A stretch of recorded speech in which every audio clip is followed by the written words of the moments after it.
Confidence stems from evidence. Arrogance stems from insecurity. Cockiness stems from unawareness. When I was asked about my goals, and I told people, my loved ones, that I wanted to go sub 3 in my very first marathon ever, I was told that I was being unrealistic and somewhat cocky, that I lacked the experience and that I wasn't really capable of it.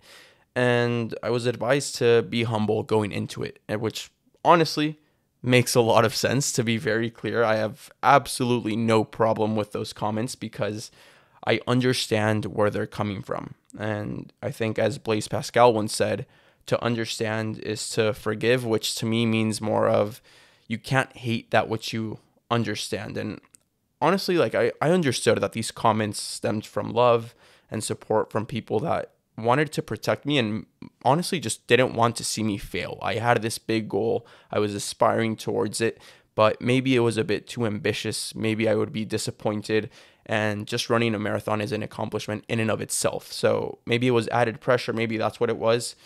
So I understood where these comments were coming from, but I also understood that these people that are loved ones of mine don't know how much work and preparation went into this. They don't know about the 4 a.m. alarms. They don't know about the strictly calculated diet. They don't know about my double days, 6 days per week.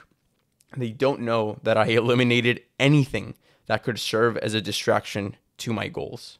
And I understood that they don't know what I know.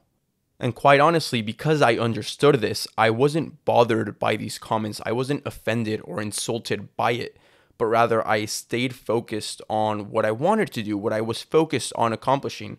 And I was confident enough to know that they were wrong and I was right because I had enough proof to back myself up. It's just like that Alex Hormozi quote. You don't become confident by shouting affirmations in the mirror, but by having a stack of undeniable proof that you are who you say you are. Outwork your self-doubt.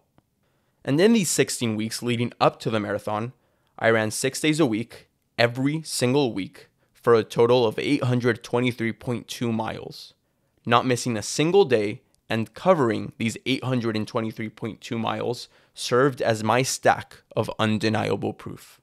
By then, I knew exactly who I was.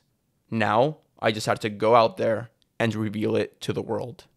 And to me, this is an important life lesson because sure, some people will criticize, some people will give comments out of hatred or jealousy or whatever you want to call it. But in this case, that just was not the case. But I managed to learn from this that I don't necessarily have to listen, whether they're coming from love or from hate or from jealousy, whatever it may be.